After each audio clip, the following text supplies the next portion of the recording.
Cold wind howling through Montana peaks couldn't drown out a sickening sound. A father selling his own flesh and blood. $50. Do I hear 60? An auctioneer's voice cracked over muddy streets in Silverbow Creek. She stood shivering on an overturned whiskey barrel, 19-year-old Abigail, while her mother eagerly counted silver handed over by crowds of leering, drunken miners. But from dark shadows outside, a nearby saloon stepped Caleb, a man smelling of pine, smoke, and gunpowder. He slammed a heavy, blood-stained pouch of raw gold onto a betting table. He didn't come to town to buy a wife. He came to buy a life.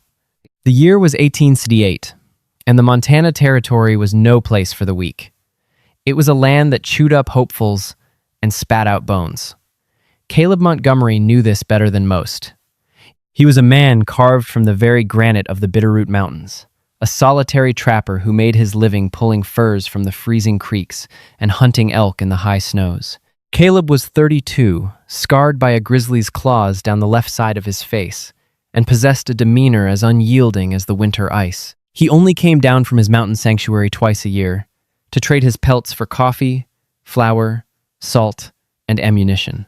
Silverbow Creek was a festering wound of a town. It was a chaotic sprawl of canvas tents, rough-hewn timber saloons, and mud so deep it could swallow a mule whole. It smelled of sulfur, unwashed bodies, cheap rye whiskey, and desperation. As Caleb rode his massive draft cross, a beast named Goliath, down the main thoroughfare, he kept his eyes forward. He despised the town and the greedy men who infested it. He tied Goliath to the hitching post outside the mercantile, intending to do his trading and leave before nightfall. But a commotion outside the local livery stable caught his attention. It wasn't the usual drunken brawl or a dispute over a card game. It was a crowd of men, hollering and jeering, gathered around a makeshift stage of wooden crates and barrels. Caleb adjusted the heavy Sharps rifle slung across his back and walked toward the edge of the mob. What he saw made the blood freeze in his veins. Standing on the central barrel was a girl. She couldn't have been more than 19. Her dark hair was matted with dust, her simple calico dress was torn at the shoulder, and she was shaking not just from the biting autumn chill, but from absolute terror. Her eyes were hollow, fixed on the muddy ground, as if looking away could make the nightmare disappear. Beside her stood a man in a greasy bowler hat, holding a wooden mallet. It was Josiah Lawson, her father, and standing just behind Josiah, holding a tin cup to collect coin, was Rebecca Lawson, her mother. "I got $80 from the gent in the red suspenders!" Josiah bellowed, his voice slurred with liquor, his eyes gleaming with a sick, greedy light. $80 for a pure, hard-working girl. She can cook, she can mend, and she'll keep you warm through the frost. Do I hear 90? Caleb's jaw tightened. He had seen cruelty in the wild wolves pulling down a weak calf, panthers playing with their prey, but this was a different breed of savagery. This was a man selling his own daughter to clear his gambling debts and feed his thirst for moonshine. Down in the front row of the crowd stood Phineas Tucker. Tucker was the rot at the center of Silverbow Creek. He owned the largest saloon, the brothel, and half the mining claims in the valley through extortion and violence. Tucker wore a tailored suit that looked entirely out of place in the mud, a smirk plastered across his face. $100, Josiah, Tucker drawled, chewing on the end of a cigar. And let's wrap this up. I have a room waiting for her at the saloon. The crowd murmured.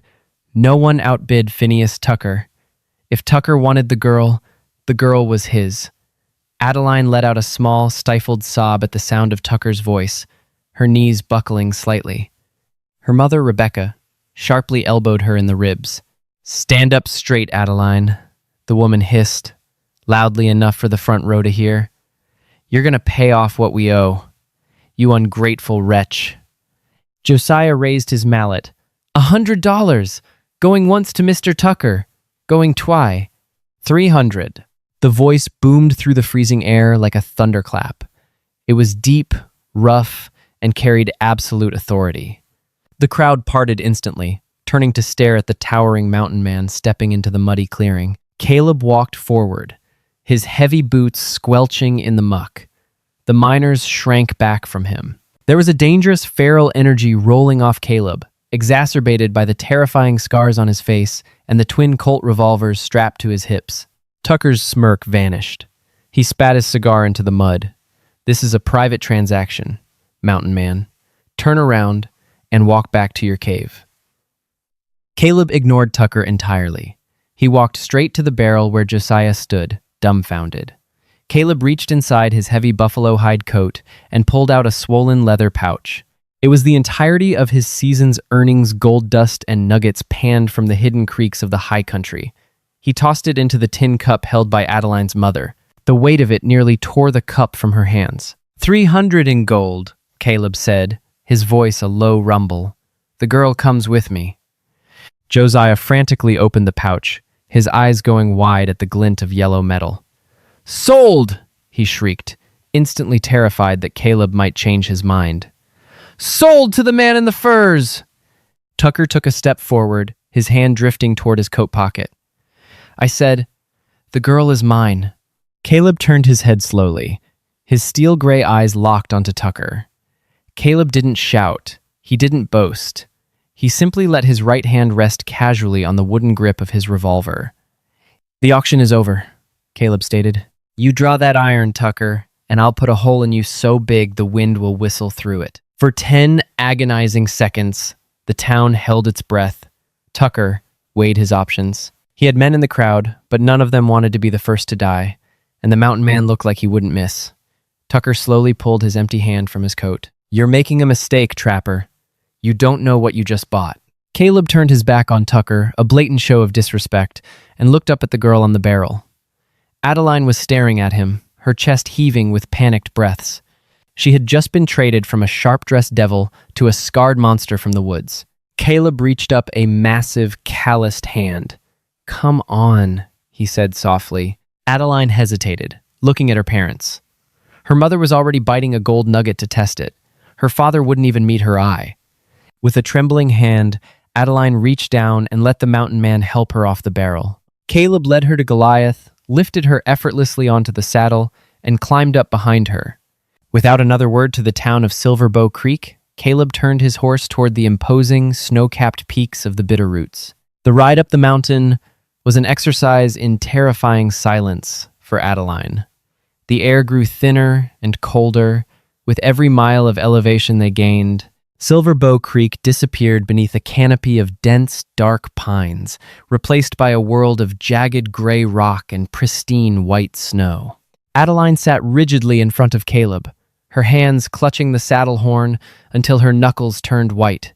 Her mind was racing with horrific scenarios. What did a wild man of the woods want with a girl he paid $300 for? She had heard the stories the miners told of trappers, men who had gone mad from isolation, who lived worse than animals. She could feel the heat radiating from his massive chest behind her, could smell the wood smoke embedded in his coat, but he didn't try to hold her, didn't speak to her, didn't even brush against her unless the steep trail demanded it. As dusk fell, painting the sky in bruises of purple and black, a small structure emerged from the snow-heavy trees. It was a sturdy log cabin, built tightly against a rocky outcropping that shielded it from the worst of the northern winds. A small corral stood to the side, and chopped wood was stacked meticulously up to the eaves. Caleb dismounted and held his arms up. Adeline, stiff from the cold and fear, practically fell into his grasp. He set her down gently. "Go inside," Caleb said, his voice gravelly from disuse. "Door ain't locked." Adeline pushed open the heavy oak door. Inside, it was dark and freezing, but remarkably clean. There was a stone hearth, a cast-iron stove, a solid table, and one bed tucked into the corner, piled high with thick bear and wolf pelts. Caleb entered behind her, carrying an armful of wood. Within minutes, he had a roaring fire blazing in the hearth. The yellow light danced across the log walls, casting long shadows. He lit an oil lamp, then took an iron pot from the wall, filled it with water from a barrel, and set it on the stove. Still, he didn't say a word.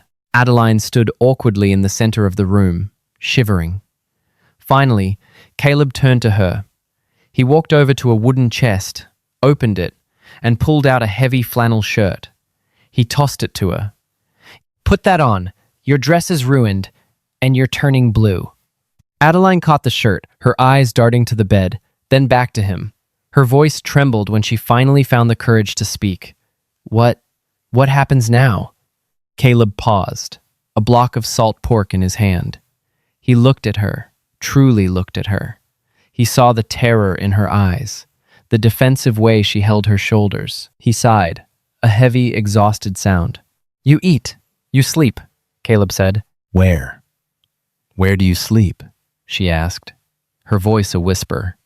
Caleb pointed to the hearth. On the floor. The bed is yours. Adeline blinked, confused. But you bought me. You paid $300.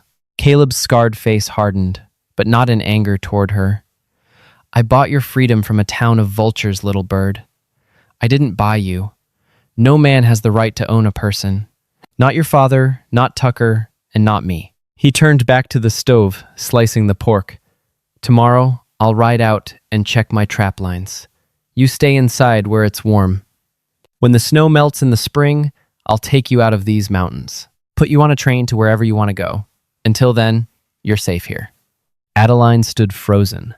The sheer relief that washed over her was so sudden and intense that her knees gave out. She collapsed into one of the wooden chairs, burying her face in her hands, and began to sob. It wasn't the silent, restrained crying of a victim on an auction block.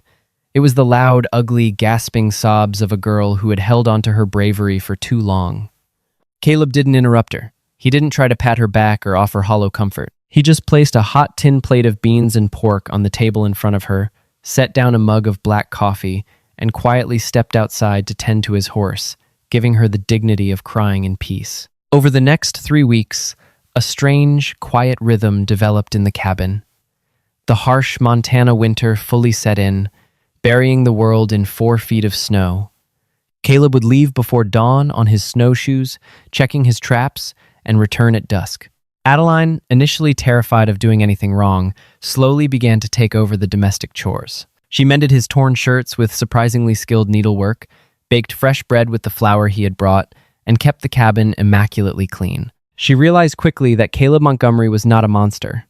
The scars on his face were from a desperate fight for survival, but his hands were gentle. He never raised his voice. When he looked at her, there was no hunger, no malice, only a guarded, respectful distance. One evening, as the wind screamed around the eaves of the cabin, they sat by the fire. Caleb was oiling his rifle, and Adeline was knitting. "Why did they do it?" Caleb asked suddenly, not looking up from his weapon. It was the most personal question he had asked since bringing her there. Adeline stopped knitting. She looked down at her hands. "My father, he fancies himself a businessman, but he's just a gambler. He took a loan from Phineas Tucker to buy a stake in a silver mine. The mine flooded. The money was gone. Tucker told my father he could pay him back in cash, or he could pay him back in blood." She swallowed hard. "My mother convinced him that selling me to Tucker was the only way to save their own skins. The auction. That was just for show. A way for Tucker to humiliate my father publicly before taking me." Caleb's jaw clenched. Tucker is a dead man walking. Adeline looked at Caleb, a strange glint in her eye. The terror was gone, replaced by something resembling defiance. Mr. Montgomery. "Caleb," she corrected herself, using his first name for the first time. "There's something you need to know, something Tucker knew, that my parents didn't." Caleb stopped wiping down his rifle and looked up. "I didn't go to that auction block empty-handed," Adeline whispered. Adeline stood up from her rocking chair by the hearth. She walked over to the bed Caleb had given her. Reaching under the thick wool blankets, she felt around the rough wooden frame until her fingers caught the edge of a false hem in her ruined calico dress, which she had carefully hidden away. She pulled, ripping the seam. From the lining of the dress, she extracted a flat, oilskin packet tightly bound with twine. She walked back to the table and set it down in front of Caleb. "Open it," she said, her voice steady but laced with underlying tension. Caleb set his rifle aside. He pulled his hunting knife from his belt and sliced the twine.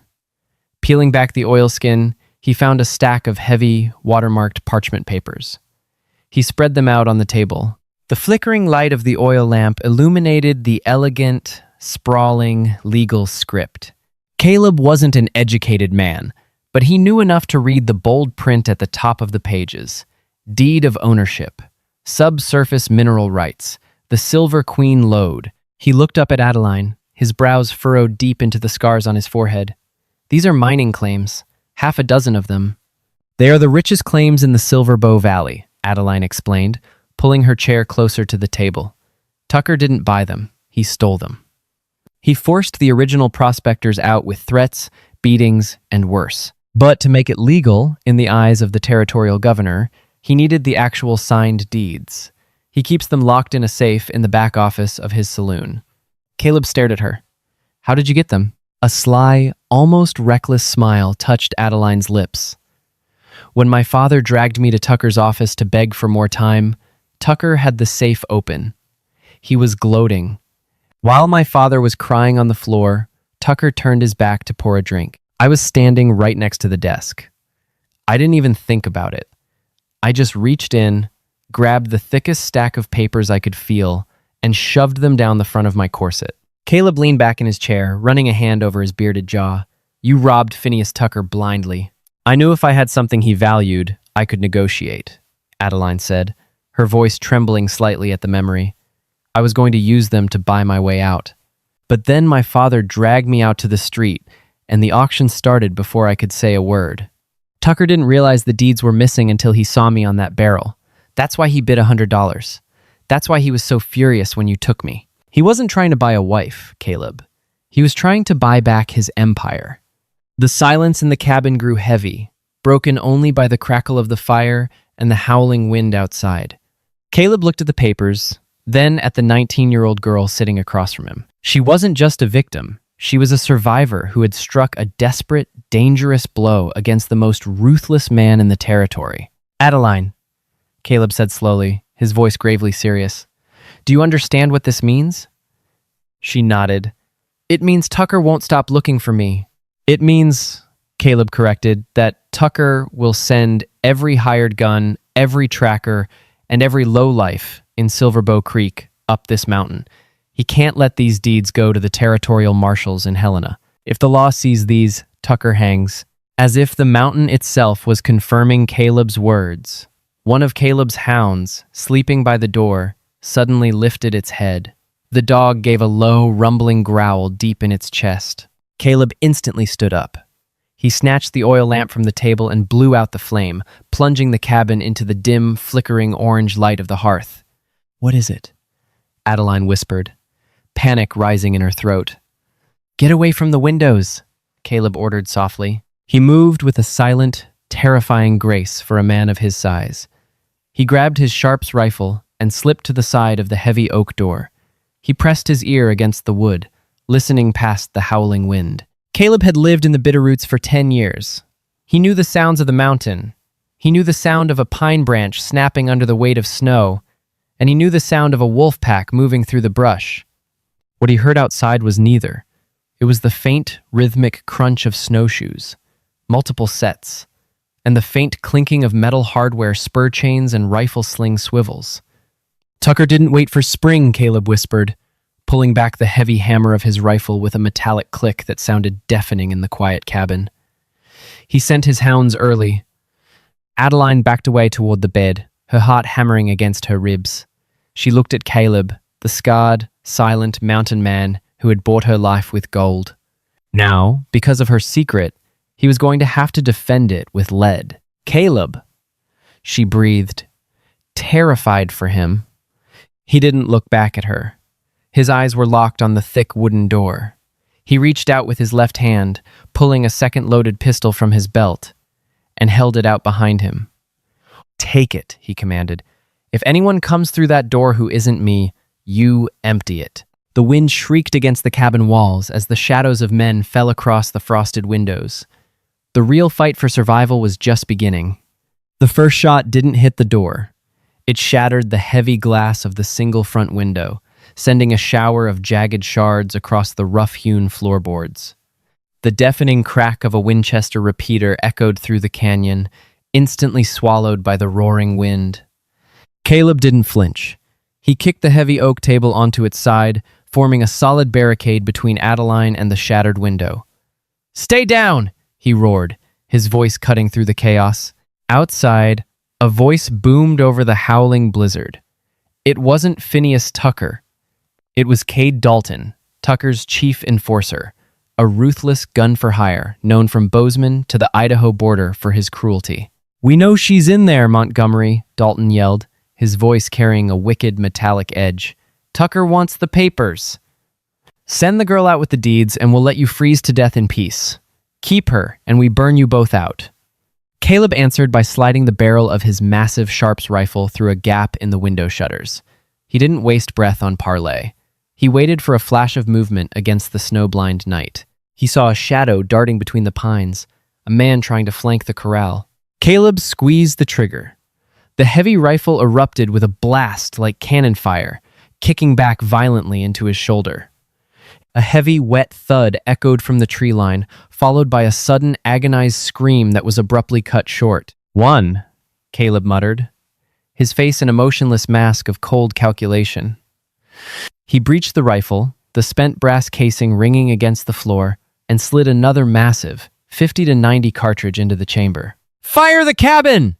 Dalton screamed from the darkness, his voice tight with sudden panic. "Burn them out!" 3 distinct muzzle flashes lit up the tree line, peppering the front of the cabin with lead. Wood splintered and dust rained down from the ceiling. Adeline huddled behind the overturned table, her hands trembling so violently she could barely grip the cold iron of the Colt revolver Caleb had given her. She squeezed her eyes shut, praying for a miracle. Suddenly, she smelled it, the acrid, unmistakable stench of coal oil. A glass bottle, stuffed with a blazing rag, came sailing through the shattered window. It shattered against the stone hearth, sending a wave of liquid fire splashing across the dry wooden floorboards and the edge of Caleb's furs. "Caleb!" Adeline screamed as the flames leaped upward, hungrily biting into the dry pine of the walls. Caleb cursed. He threw a heavy wool blanket over the spreading fire, stomping it down furiously to smother the flames. But as he turned his back to the window, a second attacker rushed the cabin. The man kicked the door, trying to splinter the latch. Then, realizing it held, he lunged to thrust his rifle through the broken window to shoot Caleb in the back. Adeline saw the silhouette of the man in the window frame, the steel barrel leveling at Caleb's spine.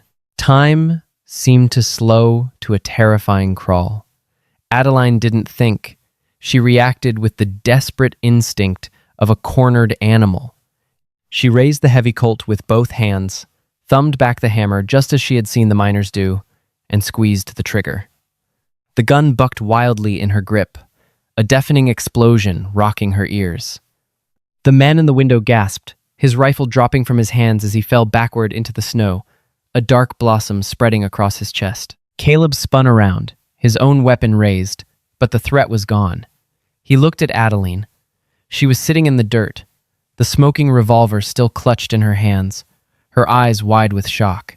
I shot him," she whispered, her voice hollow. "You saved my life," Caleb corrected, his voice gravelly, lacking any trace of judgment. He moved to her side, pulling her up. "But the fire is in the walls now. We can't stay." The cabin was rapidly filling with thick, choking smoke. The roof timbers were beginning to crackle and pop beneath the intense heat. Dalton and his men were laying down a suppressing fire, keeping them pinned inside the burning box. Caleb grabbed the oilskin packet containing the deeds from the table and shoved it deep into the inner pocket of his heavy buffalo coat. He grabbed Adeline by the arm, through the back, the root cellar. He dragged her to the rear of the cabin, pulling up a heavy trap door cut into the floorboards. A blast of freezing, earthy air rushed up. Caleb shoved her down the short wooden ladder, throwing his satchel of ammunition and a coil of rope down after her, before descending himself and slamming the trapdoor shut against the heat. The cellar was pitch black and smelled of damp earth and potatoes. "Crawl," Caleb ordered. "There's a chute at the back that opens up behind the rock face. They won't see us leave." They scrambled through the narrow, freezing tunnel. Above them, They could hear the sickening roar of the fire consuming the only safe haven Adeline had ever known. As they pushed through the wooden hatch at the end of the tunnel, the full fury of the Montana blizzard hit them. The cold was absolute, a physical weight that drove the breath from Adeline's lungs. They emerged into a world of blinding white, shielded from the front of the cabin by a massive spine of granite. Caleb pulled a heavy scarf from his neck and wrapped it tightly around Adeline's head and face. "Stay behind me," he yelled over the screaming wind. "Step exactly where I step." They didn't run away. To Adeline's horror, Caleb began to climb higher into the jagged rocks, circling back toward the front of the burning cabin. He was a creature of the mountains, and he was not about to let his home burn without extracting a toll. From a high, snow-dusted ridge, looking down on the clearing, they watched the inferno. The roof of the cabin collapsed in a shower of sparks that spiraled into the snowy night. Standing near the tree line, silhouetted by the flames, were Cade Dalton and 3 other men. They were waiting with their rifles drawn, expecting Caleb and Adeline to run out the front door. "They burned my home," Caleb whispered, his voice colder than the ice clinging to his beard. He didn't use the Sharp's rifle. The flash would give away their position on the ridge. Instead, Caleb reached into his satchel and pulled out a tightly bound bundle of red cylinders, mining dynamite. He had traded for it a year ago to clear a rock slide from his favorite trapping trail. He struck a match against his belt buckle, shielding the tiny flame with his massive body, and lit the short fuse. He held it for 3 agonizing seconds, letting the spark burn down before he hurled the bundle off the cliff. It sailed through the blizzard, a tiny red arc in the darkness, and landed directly in the deep snowbank just above the tree line where Dalton's men were taking cover. "Cover your ears," Caleb barked, tackling Adeline into the deep snow. The explosion was apocalyptic. The concussive wave ripped through the canyon, shaking the very bedrock beneath them. But it wasn't the blast that was deadly. It was what the blast triggered.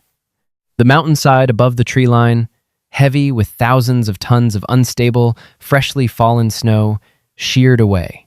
With a sound like a freight train roaring out of the earth, a massive avalanche cascaded down the slope. Adeline watched in terrifying awe as the sheer wall of white death slammed into the tree line. The giant pines snapped like dry twigs. Cade Dalton and his remaining men didn't even have time to scream.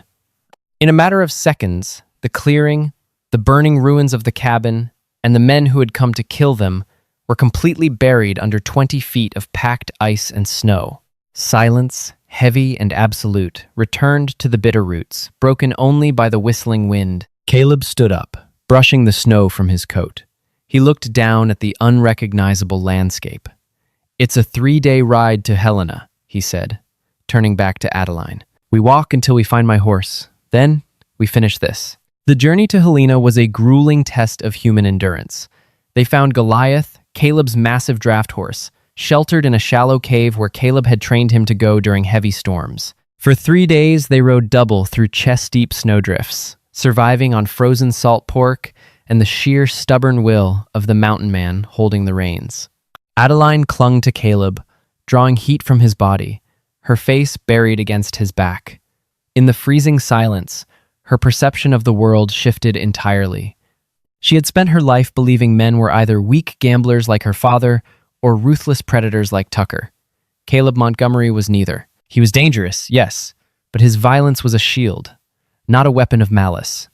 He had lost everything, his home, his sanctuary, his peace, just to protect a girl he didn't even know. When they finally descended from the high passes, the gold-rush city of Helena sprawled before them, bustling with commerce and territorial law. They rode straight down Last Chance Gulch, Caleb's scarred face and massive frame drawing nervous stares from the townsfolk. They didn't stop at a saloon or an inn. Caleb hitched Goliath outside the heavily guarded territorial courthouse. He helped Adeline down. She was exhausted, pale, and wrapped in soot-stained blankets, but she held her chin high. Inside, they bypassed the local deputies and demanded to see John X. Beidler. Beidler was a legendary figure in Montana Territory, a former vigilante turned U.S. Deputy Marshal, a man with a fearsome reputation for hanging outlaws and a deep hatred for corruption. They found Beidler in his office, a stout, stern-faced man with piercing eyes, chewing on a dead cigar. He looked at the scarred trapper and the ragged girl with deep suspicion. "You look like you crawled out of a frozen hell, mountain man," Beidler grunted, leaning back in his chair. "What business do you have with the United States Marshals?" Caleb didn't speak. He stepped aside, letting Adeline step forward. Adeline reached under her heavy coat and pulled out the oilskin packet. Her hands were raw and blistered from the cold, but they didn't shake. She placed the packet on Beidler's desk. "My name is Adeline Lawson," she said, her voice ringing clear and steady in the quiet office. "And these are the original, unfiled deeds to the Silver Queen lode, stolen by a man named Phineas Tucker in Silver Bow Creek." Beidler's eyebrows shot up. He grabbed the packet, sliced it open, and rapidly scanned the watermarked parchments. His eyes widened. He had been trying to build a case against Tucker's extortion ring for over a year, but the man had always kept his hands legally clean. "Where did you get these, girl?" Beidler asked, looking at her with newfound respect. "I stole them from his safe," Adeline said plainly. "He bought me at an auction from my father to get them back. He sent Cade Dalton and a posse to murder us in the Bitterroots. They burned this man's home to the ground." Beidler looked at Caleb, noting the scorched furs and the fresh, bloody bandage wrapped around his shoulder. "Where is Dalton now?" "Buried under 50 tons of snow," Caleb replied flatly, along with the rest of his trash. A slow, grim smile spread across Marshal Beidler's face. He stood up, grabbing his gun belt from the coat rack. "Territorial Governor Potts has been looking for a reason to send the cavalry into Silver Bow. I reckon this is the golden ticket." Beidler tipped his hat to Adeline. "You did a brave thing, Miss Lawson. You just brought down the biggest devil in the territory." Within the week, a detachment of federal marshals rode into Silver Bow Creek. Phineas Tucker, completely unaware that his men had failed in the mountains, was arrested while sitting down to a steak dinner in his saloon. Without the deeds, his empire crumbled overnight. The original prospectors stepped forward to testify, and Tucker was dragged off to the territorial penitentiary in chains. Josiah Lawson, Adeline's father, was driven out of town by the angry miners, fleeing into obscurity. Epilogue. Spring finally broke the icy grip of the Montana Territory. The snow melted, turning the valleys into seas of vibrant green grass and wildflowers. Adeline stood on the wooden platform of the Helena train station. She wore a beautiful new traveling dress of dark blue wool, paid for by a substantial reward Marshal Beidler had secured for her from the recovered mining assets. She looked healthy, vibrant, and completely transformed from the terrified girl on the auction block. Caleb stood a few feet away, holding the reins of his horse. He wore a clean shirt, but he still looked like a wild thing trapped in the city. The scars on his face seemed harsher in the bright spring sunlight. "The train leaves for San Francisco in 20 minutes, Caleb said, his voice unusually quiet. "You have enough money in that bank draft to start fresh. Buy a house. Open a dress shop like you talked about. You're free, Adeline." Adeline looked down at the steam hissing from the locomotive. Then, she looked up at the towering, scarred man who had traded his gold, his home, and nearly his life to give her this choice. "I am free," she agreed softly. She turned her back on the train. She walked slowly across the platform until she was standing right in front of him. She reached up, her small, ungloved hand gently touching the terrible scars on the left side of his face. Caleb stiffened, his breath catching in his throat, but he didn't pull away. "I've seen the cities, Caleb," she whispered, her eyes locked onto his steel-gray gaze. "I've seen what civilized men do to each other for a handful of silver. There's no honor down here." Caleb swallowed hard. "Adeline, I live in the dirt. I don't have a cabin anymore. I sleep under the pines." "Then we'll build a new one," she said fiercely, a brilliant smile breaking across her face. "Higher up this time, where the air is clean and the only wolves we have to worry about walk on 4 legs." For the first time since she had met him, Caleb Montgomery smiled. It was a small thing, fighting through the scars and the hardened leather of his skin, but it was genuine, and it changed his whole face. He reached out, taking her small hand in his massive one, entirely enveloping it in warmth. He didn't say a word. He didn't have to. He lifted her effortlessly onto the saddle of his great horse, climbed up behind her, and together they turned their backs on the city, riding up into the wild, untamed peaks of the Bitterroots to build a life out of the ashes. What a thrilling ride through the Montana high country. Adeline proved that she was no helpless victim, turning the tables on a ruthless baron, while Caleb showed that true honor is found not in fine suits, but in the courage to stand against the storm. If you were on the edge of your seat watching Adeline and Caleb outsmart a gang of killers and bring down an empire, let me know in the comments below. Would you have had the guts to steal those deeds from Tucker's safe? If you loved this story of grit, survival, and a romance forged in the fires of the Wild West, please smash that like button, share this video with someone who loves a great frontier tale, and subscribe to the channel for more epic, real-life historical dramas. Don't forget to ring that notification bell so you never miss a new upload. Until next time, keep your powder dry and stay wild.